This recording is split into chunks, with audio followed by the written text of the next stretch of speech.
வணக்கம் மக்களே, உங்களால் ரேஷன் கார்டு பதிய முடியலையா? நீங்கள் ரேஷன் கார்டு பதியும் பொழுது உங்களுடைய ஆதார் எண் வேறு ஒரு குடும்ப அட்டையில் இணைக்கப்பட்டுள்ளது அப்படின்னு சொல்லி உங்களுக்கு எரர் காட்டுதா? அப்போ இந்த வீடியோ உங்களுக்கானதான். எனக்கும் அதே மாதிரி ப்ராப்ளம் இருந்துச்சு. நான் எப்படி அதை சரி பண்ணேன், எங்கெங்கெல்லாம் போய் யார் யாரை நான் பார்த்தேன், கடைசியாக நான் அப்ளை பண்ணேன், அது எப்படி சக்ஸஸ் ஆச்சு அப்படிங்கிறதுக்கான என்னுடைய எக்ஸ்பீரியன்ஸை தான் உங்களுக்கு நான் ஷேர் பண்ணுறேன். உங்களுடைய ரிலேட்டிவ்ஸ் யாருக்காவது இந்த மாதிரி ப்ராப்ளம் இருந்துச்சு அப்படின்னா அவங்களுக்கு இந்த வீடியோவை ஷேர் பண்ணுங்கள்.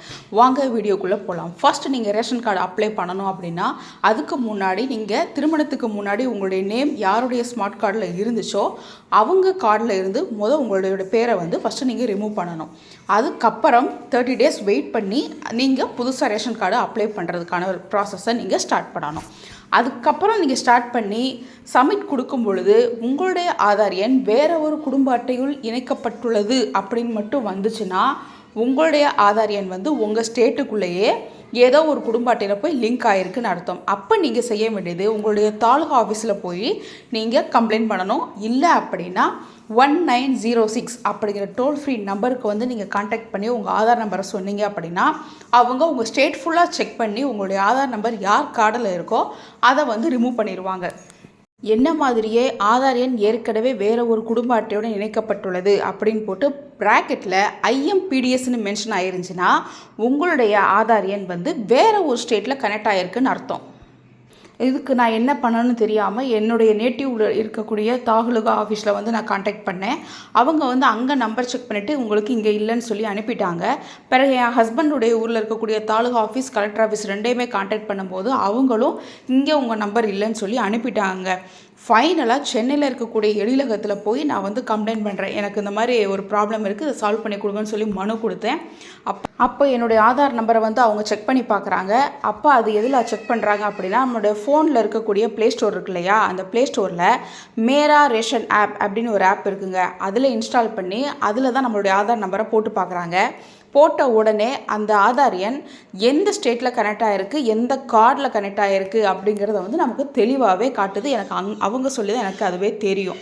அதுக்கப்புறம் அவங்க என்ன சொல்லிட்டாங்கன்னா, இது அதர் ஸ்டேட்டில் கனெக்ட் ஆகிருக்கு, எங்களால் ஒன்றும் பண்ண முடியாது, நம்ம ஸ்டேட்டில் கனெக்ட் ஆகிருந்தால் மட்டும்தான் எங்களுக்கு சால்வ் பண்ண முடியும், நீங்கள் வேணும்னா அந்த ஸ்டேட் கவர்மெண்ட்டோடைய வெப்சைட்டில் போய் நீங்கள் கம்ப்ளைண்ட் ரைஸ் பண்ணுங்கள் அப்படின்னு சொல்லிட்டாங்க.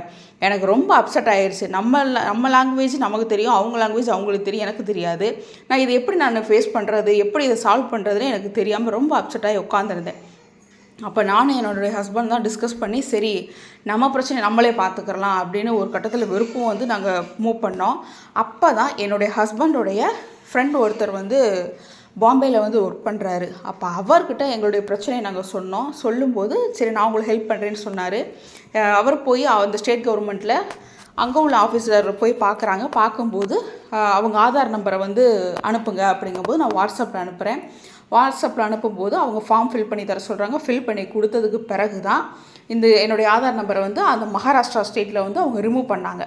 ரிமூவ் பண்ணி கொஞ்ச நாள் ஒரு 30 days வெயிட் பண்ணது பிறகு தான் நான் ரேஷன் கார்டுக்கு அப்ளை பண்ணுறதை நான் பண்ணினேன்.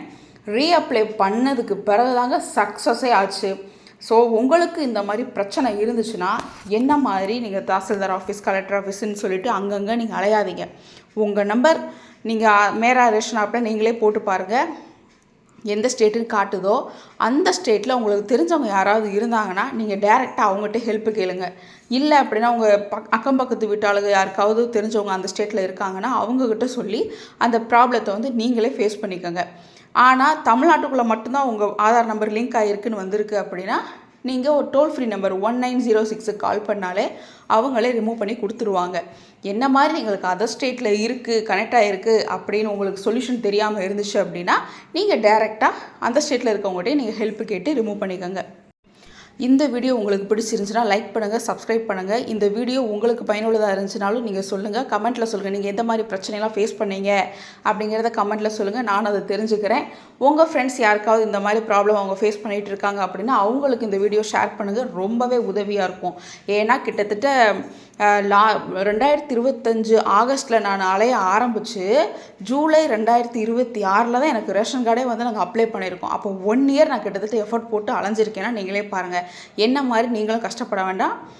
இந்த ஐடியா அவங்களுக்கு கொஞ்சம் உதவியாக இருக்கும். அதனால் இந்த வீடியோ முடிஞ்ச வரைக்கும் யாருக்காவது பயனுள்ளதாக இருந்துச்சுன்னா ஷேர் பண்ணுங்கள்.